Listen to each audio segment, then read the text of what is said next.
AchtungMillwall supports the Lions Food Hub, and all of our advertising revenues will be donated to support this fantastic initiative. It's now based at the Lions Centre on Bolina Road, and it's run by our own Kelly Webster. This is a friendly food bank supporting families in the Bermondsey and SE16 area. If you can help support the Lions Food Hub in any way, please visit @Lions Food Hub on Twitter or get in touch with us at AchtungMillwall. The Lions Food Hub.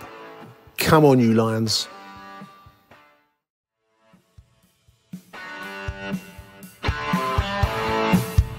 You're listening to AchtungMillwall, broadcasting from the beautiful South Birmingham. Accept no substitute. Hello, dear listeners. Welcome to a special edition of Nick and Neil's History Hour. This might be about a Nick and Neil's History Half Hour. Joining me in this virtual studio is Mr. Neil Fissler. How you doing, Neil? Hello, Nick. Yeah, no, well, we've got a brand new studio, no expense spared. We do. Via StreamYard. Yeah, we are. Highly recommended, and I can endorse it, actually. It's very simple. And if I ever wanted to go down the video route, which I don't, then it'd be a great, ideal setup. But Neil, we spoke recently to an author, football author, quite a well-known chap, Mark Metcalf, to talk about one of Millwall's greatest defenders, Charlie Hurley. It was a fascinating conversation, wasn't it? Yes, Charlie Hurley, one of those players who's almost forgotten by or probably isn't even known by the younger generation these days. No, but was a player who joined us in the early 50s and is revered at the time. I've spent, two or three very, very, very good seasons at Millwall, and moved on to Sunderland, where he went on to even bigger and greater things. Absolutely. Interestingly, has been voted in Millwall's Team of the Century, and made the same side, but for Sunderland as well, which is no mean feat. No, it's not. It's not. A great player, and also possibly a victim of the way that football was structured back then. I mean, nowadays he would almost certainly have played at a much, much higher level than, in fairness, even Sunderland, who were the second division and middling kind of first division side at points in the 60s. Nowadays, I think a player of Charlie Hurley's stature would command the very biggest money, and we kind of touch on that in our conversation with Mark Metcalf. This is part of a longer conversation, listeners. We've just distilled the Millwall section, as this is the Millwall history half an hour with Nick and Neil. If you want to listen to the full conversation, do tune into our football history podcast. We've got the whole of Charlie's life covered with Mark, and that includes Sunderland and Reading and other clubs where he went on to play. But I thought we just cut out the Millwall part for our Millwall show. So we're going to cut over to that now. And Neil and I will be back after we've heard from Mr. Mark Metcalf. Achtung, Millwall. How did he end up at Millwall? I mean, it's a great story in itself. Obviously, like a lot of people from his background, high levels of poverty in Ireland. So they moved from Cork almost immediately on his birth. In fact, the next time he went back to Ireland was actually to play for Ireland 20 years later. He lived in East London during the Blitz. One of the tragedies early in his life, he was out playing football with a great mate of his called Gordon Smith. And what happened was the air raid sirens went off, and his dad had always insisted that he come home. He was half and half. He was going to go to Gordon's house. You probably know what the rest of the tale is. He went home. Following day, woke up, and unfortunately, his mate had been killed. The whole family had been slaughtered.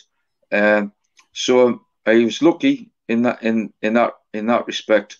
I mean, football was a different era. Obviously, Second World War, massive crowds, but there wasn't the scouting systems which took place. But he played for Essex. He played good local football. Initially, he didn't have any football boots. His mum and dad couldn't afford that. And when he did get them, obviously they were his prized possessions. It's not like today. He played in them for 3 years. Wouldn't my son is 13, 14, and he doesn't play on football, but he doesn't get as much kick out of them as well. But that would be the situation. Fortunately, we've got a better standard of living today. Absolutely.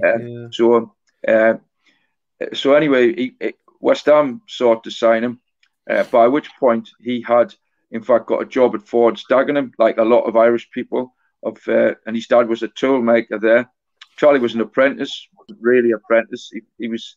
It wasn't a serious trade. Nevertheless, the pay he got was more than what he was offered to sign for West Ham. And in a large family, the family needed the extra £1 a week, so he turned it down. He was playing for Raynham Youth Club in a final, and he actually, there was a lad there who was rated to be a top class player, and Charlie marked him out of the game. And afterwards, Bill Voicey, who obviously worked for Millwall for a very long time, he seen him and he said, "Do you fancy signing for Millwall?" Charlie's a fairly sort of matter-of-fact type character. And when I interviewed him, he said, why would anybody... He says, I was trying to take no notice of this old bloke, wanting him to go away. And he said, why would anybody want to sign me on the basis of one game? But in fact, Millwall did want to sign him. And he sat down with Bill and he sat down with Charlie Hewitt, who was the manager of Millwall at the time. And he signed for the club at twice what his wages were at the Ford's Dagenham. Yeah. What was also quite a nice story is that the foreman where he was at was saying, "Hey, Charlie," I can't do the Irish accent. I can't do any other Irish. Probably accent. Best you don't try, Mark. I think it's probably a wise move, to be fair. So he basically said to him, he was telling them, like, you could get injured. You'd be better off stopping here. Oh, of course, all the rest of the working class blokes where he was working, they were like, "Take it, are you crackers?" cheering him to the rafters. You know what I mean? Come on, go and do your best. Like most working class people would do. Yeah. They would want one of their own. Obviously, it's a very popular song. He's one of our own. It's not just about that they're from the same area, or it's because they're from the same sort of class background, isn't it? Really, it's an opportunity to get out of the grimy, horrible place to work. Ford's Dagenham. I've got many friends who have worked there. I'm not doing them a disservice by saying it was horrible.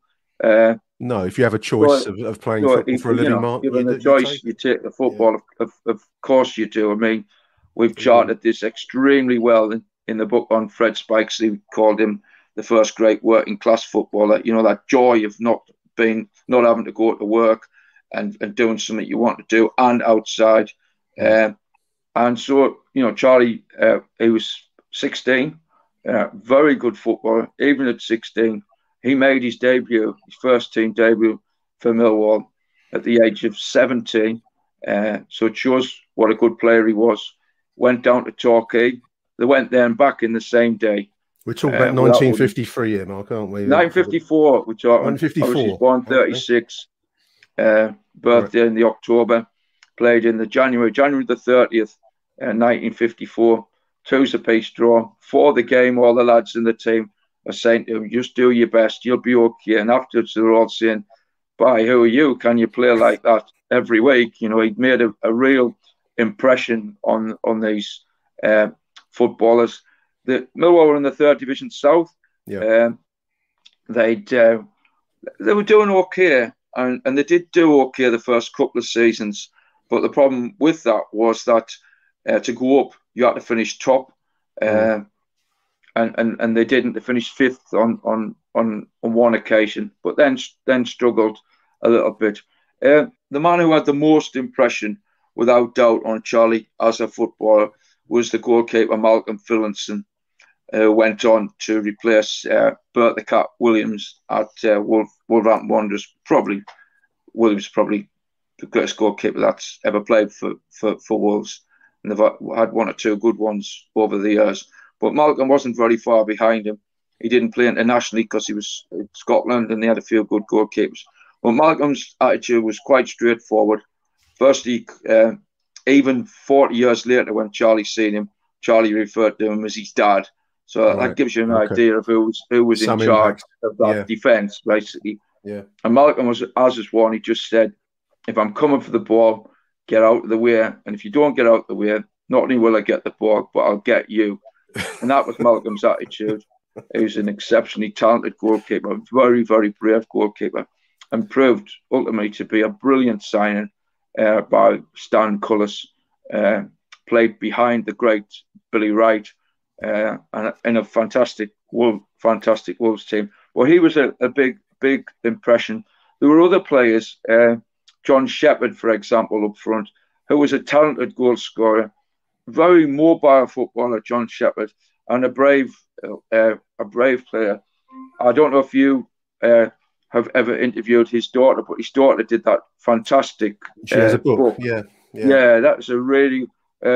Is it just from something like the Lions Den? I'm forgetting it. In and Out of the Lions Den or something. In and Out of the Lions Den. Yeah, fantastic, Julie, fantastic book. Yeah, Julie, very nice young lady. Yeah, a great book. I got some copies and all that. Was delighted to read it as well. But the atmosphere at Millwall, according to one or two others like Bill Lloyd, who became a goalkeeper as well, a few of them wasn't that good.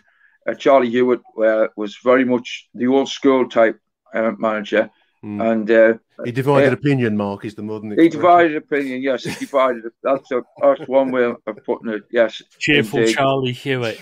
He was to be ironically sacked on New Year's Day, which was a bit of a cruel way of being got rid of in 1956 and replaced by Ron Gray. Now Charlie actually came into the team and he replaced what was slightly unusual. In his place, Jerry Bowler, who was also a ball-playing centre-back. Malcolm says that you could come off a game in muddy conditions, and you would have thought Jerry might have just come on at the end. So clean were his clothes at this point. Now that definitely wasn't the case with Charlie. He got stuck in, but the admiration that the Millwall fans, and they had some hard players, Millwall. Stan Anslaw, who was a very, very good footballer, and who at one point actually was pushed upfield in one of the seasons and scored over a dozen league goals. He was there's that wall down the side, isn't there, at Millwall, and he was fairly well known for putting opposing outside lefts or out into that wall. To be fair. He's still a good footballer. He took good penalties as well, as I understand it. Pat Saywood, obviously a very good, talented player for Millwall. But Charlie was loved not only because of his never-say-die attitude and his heading ability, because he could get the ball down and he could play. He could pass, and that was unusual. He took a gamble in the early stages at his career at Millwall to try and play. He was quite quiet. Taking in the things that were going on around him and learning. But at the same time, he did want to express the fact that he had skills. I mean, and the fact that he tried to play football actually cost him when he went to Sunderland, because in these first two games, Sunderland conceded 7 and 6. And as he says, he went to the bingo one night and the bloke said 7 and 6 was Charlie Hurley worth it. So that was the case with Charlie. And he did, he had a very poor couple of games. But yeah, so he was a very, very good player. He was in at the same time he had to do his national service, and that cost him perhaps the opportunity. Well, it did cost him the opportunity to play in the big game of the 1950s, which was the Birmingham City game in the quarterfinals, I believe, in the FA Cup. Millwall had deservedly, and obviously, even now I'm still happy about that, managed to beat the reigning FA Cup holders, which was Newcastle United. And there's some great pictures, isn't there, of that game with the fans hanging on to the turnstile, hanging on to the floodlights, and there's some fantastic ones. Now, what had happened is that he'd actually said something slightly out misplaced, and so he wasn't going to be allowed off camp anywhere to play in the game. But in fact, it was already agreed in advance that he wasn't going to play in that match. They were going to keep the same side. Actually, it worked against Millwall because Birmingham they beat them easily, beat them 4-1, and obviously they went on to reach the final. They were beaten by Manchester City in the final. Arguably Birmingham's greatest day up until they won the League Cup. It was 10 years or a decade ago. So Charlie was playing football. He also had a spell, which I'll come. The reason why he came back into the team was quite straightforward. He was missing for quite a long time because he suffered an injury whilst playing for the Army team. Right. It had actually been said to him he didn't have to play in this particular game, but he thought he would use it as a bit of a warm-up for his international debut against Spain. And the problem with that was that he got injured and he couldn't play. And he came back into the team and they played him centre-forward. They actually got well beat Millwall in both of those games. He came back. We scored in both of them. And if you ask Charlie now, he would tell you that given the opportunity, he would have played centre-forward. His career would have been as a centre-forward. And he regretted that at the end. Now, during the period of time Charlie was there, to give you some idea of how well he was playing, is he was selected for the first side from England to play in European football. So he was selected for the London side against Frankfurt, 24th of October, 1955, game played at Wembley. England, and this was a combination team, Mark, wasn't it? London. It was a combination team. Combined. Him and Vic Groves were the two from the third division. Bobby Robson, for example, was playing. And 2-0 down, they won 3-2. Papers generally agreed that if he wasn't the best player on the field, he's very close to it. Now, we're talking here a lad who'd just gone age 19, who was showing that he was a good footballer in third division football. He could get the ball, he would fight hard for the ball. But against the top class footballers, he could also play. Problem was he was injured by the time next time came along. And unfortunately, he never played European football again, which is why he was so keen, in particular, to play for Ireland. The Ireland side, yeah. Yeah. No, he made his debut for Ireland before he went to Sunderland. It was in the summer of 57, end of the season, 56, 57. Cut a very long story short, with less than 20 seconds remaining, Ireland were beating England 1-0. He come into the tide after being hammered 5-1 at Wembley. Game was played at Dalymount Park in Dublin. First time he'd been back to Ireland. And if Ireland had held on to that, what would have meant is Ireland would have travelled to Denmark, which they subsequently won that game. And if they'd won that game, the two teams would have played off again for to go to Sweden. He's up against Tommy Taylor, and he did very well. Iron of ironies, John Attio in particular scored the goal, if I recall rightly. John Attio was one of those players which Charlie often struggled against. You have certain players who you struggle against, and Attio was definitely one of them. His mobility and in the air always meant that a very good game of football was guaranteed between those two footballers. The other person who Charlie might have struggled against when he played, if there was the things he did generally pretty well against one-to-ones, was Derek Dougan. Him and Derek Dougan are right battle royal, and Wyn Davies, who was Welsh. Also a great footballer, played for Bolton and played for Newcastle. Yeah. Those were the three players you could say. Against the rest, he did pretty well. He played against Greaves, for example, at Roker Park on a number of occasions, and as Jimmy said, he never scored against them. A bit different down at White Hart Lane, where Jimmy scored a few goals against Charlie and some of the other players. But it was said of that Tottenham side of the six. No, I better not say that, otherwise I'm going to get into trouble of mates of mine who follow Tottenham Hotspur. So we'll see. So he moved for a fee of 18,000 in the October 57, plus a friendly, which brought in £3,000. The different times, 21,000. 21,000. Now, you work that out. That was the highest transfer fee at the time was John Charles, which was £65,000. Now, if you work that out, so it was a third of the highest transfer fee. So a comparable figure in today's football is that Charlie Hurley would have been transferred at the age of 21, just 21, for a figure of about £35 million. Wow.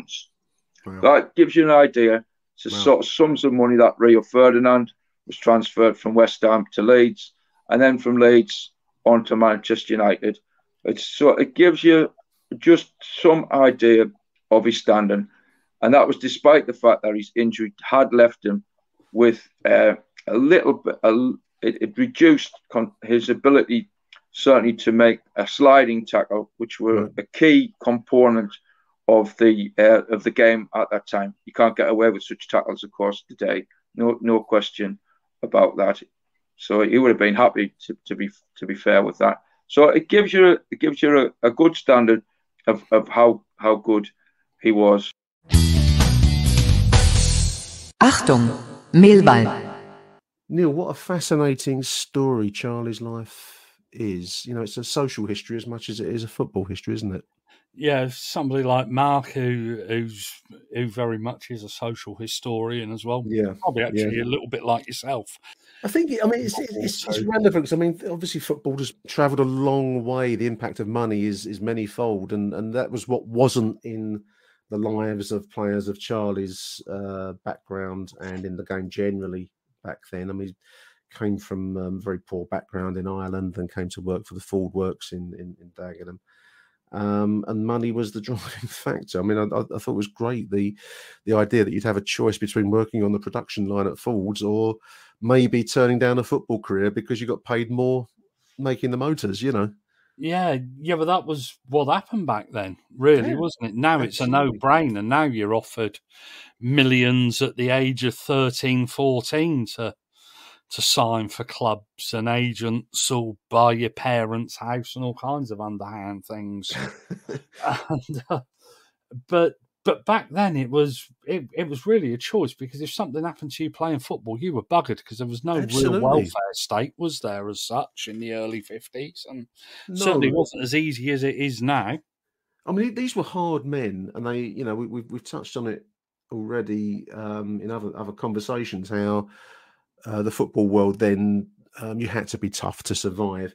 I mean, for Charlie back then, we're talking about the early 1950s, listeners, to suffer a cruciate knee ligament injury, which nowadays with modern treatment is not an easy injury to sustain. But for him to come back from that and still maintain a top level career is incredible. It says a lot about him as a person.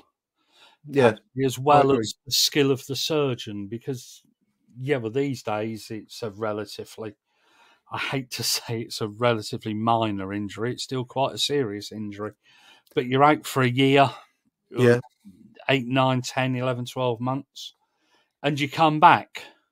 You might have lost the odd yard of pace, but back in Charlie's day, that was career ending. You think 70s and the 80s, and maybe even the 90s. Gaza was never quite the same after his cruciate knee ligament injury, was he? So it says a lot about Charlie Hurley as a character and about him as a footballer. And is it, I hate this modern phrase, football intelligence, but it's kind of the only one we've got. But to manage your career, I mean, he suffered this cruciate injury at Millwall, but to manage that, the aftermath of that, and to yet go on to Sunderland, and really, the bulk of his career and the bulk of his best times was spent at Roker Park. But to be able to do that whilst managing an injury at that level speaks for me how intelligent a player he was. Yeah, and but the treatment wouldn't have been very much. No, it would have been basic, wouldn't it? Would have been, let's be honest. Yeah, but it would have been almost, you'd had to have waited until you could walk and run again, and then sent back out there, wouldn't you? Absolutely. Probably kneecap removed if there was all kind of, but no, to maintain a top level career and to win. Did Mark say that he won 40 international caps for the Republic? Yeah. And made 2 or 3 appearances with us, but went on to play over 30 times. Absolutely. When he was at Sunderland. Yeah, liked a pound note, which... Well, I don't blame him, man. I mean, if he's come from poor circumstances, he'll know the value of his talent, won't he? And these were times where the football industry was starting to turn itself into something like the modern world of highly paid players. But there was always money in the game, listeners. It just went in the direction of the directors back then, didn't it? Rather than to the players. It was a difference in that sense. Yeah, it was. Yeah, well, we say now that it's business orientated, but back then it was positively ruthless, wasn't it? Players were on minimum wages, and there were huge crowds came into football. Then, there wasn't the commercialisation. No, a fascinating story, in my opinion.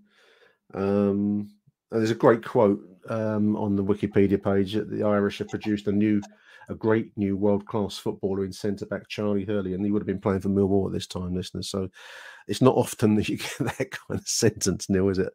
A world-class player from Millwall mentioned in the same breath is probably the first time ever, isn't it? I haven't seen it very often. That's for sure. So there we are. I hope you enjoyed that Millwall slice of our conversation with Mark Metcalf. If you want to listen to the whole thing, we're going to put that out on the Football History Podcast channel. But we thought we'd do this just as a purely Millwall section for his Millwall years in the early 1950s. So big thank you to Neil Fissler for joining me for this Charlie Hurley special. It's nice to be able to do this kind of stuff, Neil, isn't it? Yeah, absolutely. And well, we've got some more planned. Absolutely. One or two others in the pipeline. One or two people that we have spoken to, and that we're hoping to get on in the very near future. There we are. Good stuff. So stay tuned for further editions of Nick and Neil's Millwall History Hour, or possibly even half an hour. Sometimes it might be 40 minutes. We'll see. Till then, dear listeners, bye for now.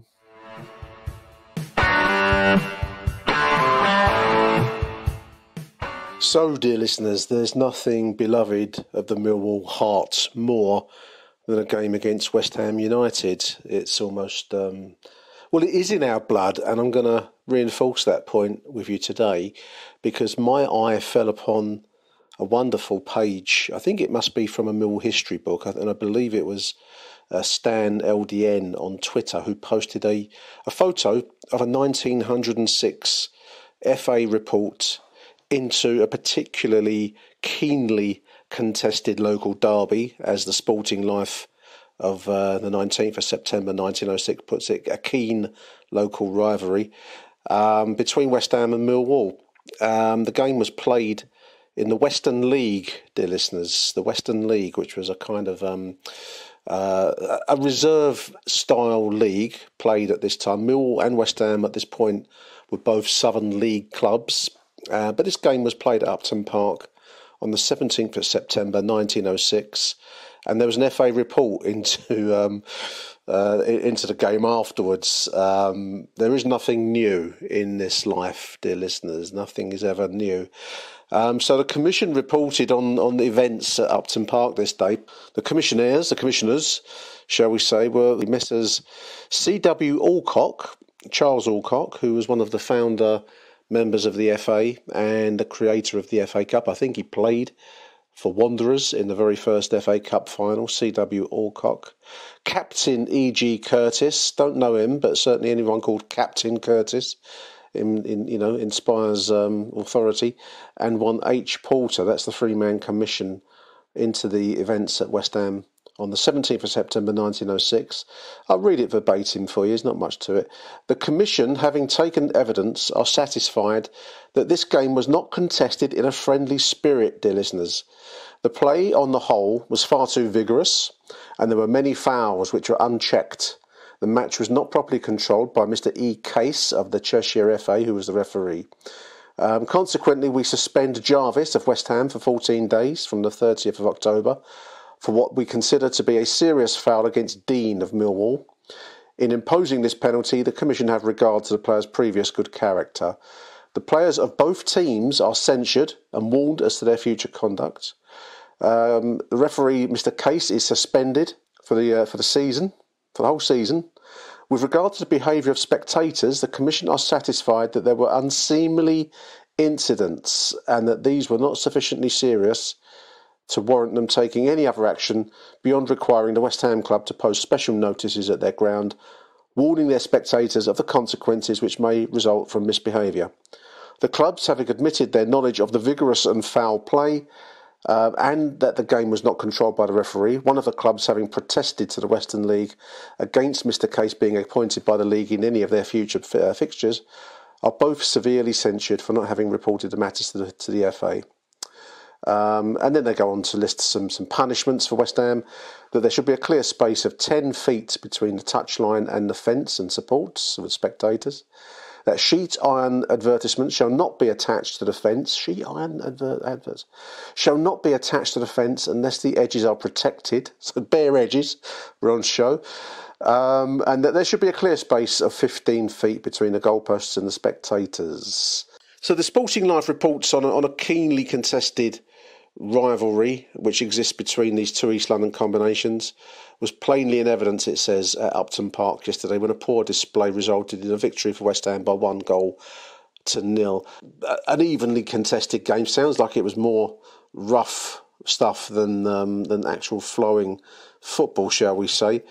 Comrey left the field. The Millwall player George Comrey left the field for an injury, and another Millwall player, Dean, was actually mentioned in that FA report. Serious foul play by the West Ham player on Dean, who had to leave the game also early in the match. Millwall could make little headway, says the Sporting Life, and the result West Ham 1, Millwall 0.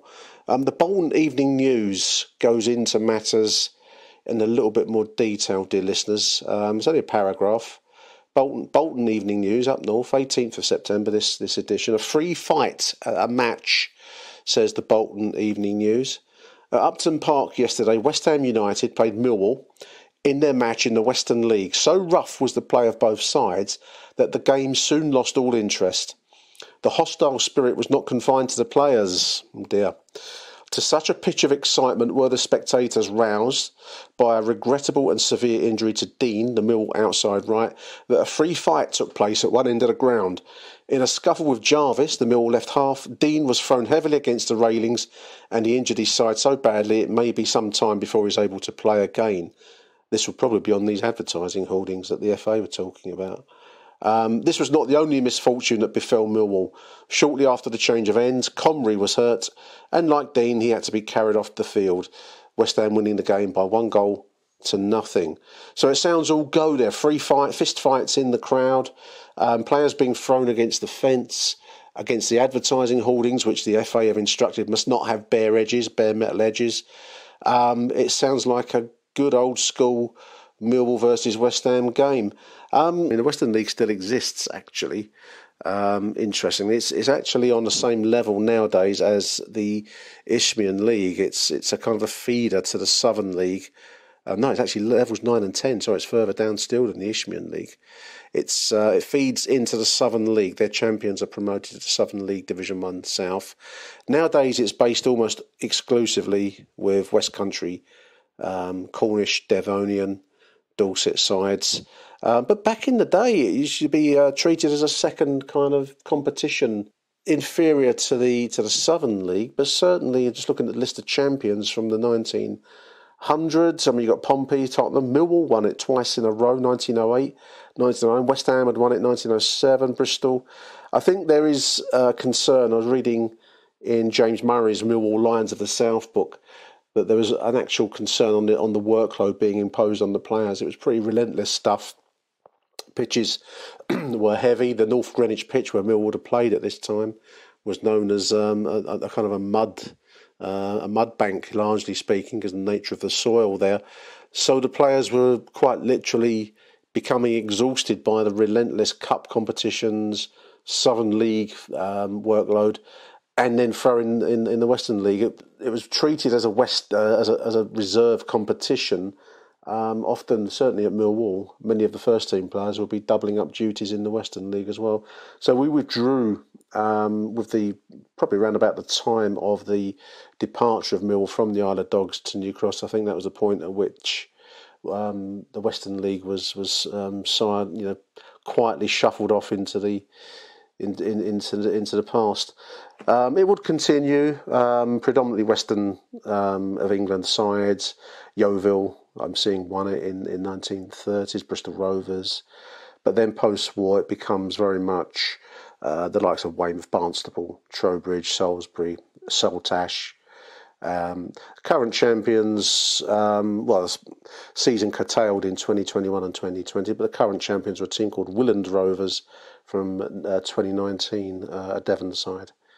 So there we are. That's the Western League. Two names mentioned in that little report. One was George Comrey, who was a Scot centre half, played for Millwall from 1905 to 1909. He had previously played in Scotland for 3rd Lanark. He would play for 4 years. We don't actually have any stat details for George Comrey.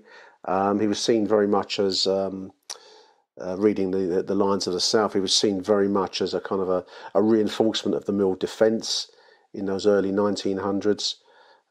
He would leave us in 1909. After his Millwall career was over, George returned back to his native Scotland, to Dundee, where he's listed on Wikipedia as having made 73 appearances for Dundee, 1909 to 1912, scoring 5 goals in that period, before returning to Huddersfield, 1912 to 13, and then Forfar Athletic back home again. During the First World War, George, which would affect all forms of, aspects of life, but certainly football very, very deeply, listeners. George Comrey served as a sergeant in the Black Watch during the First World War. His son, Daniel Comrey, also served with the Scots Guards in the Second Conflict in 1939 to 45.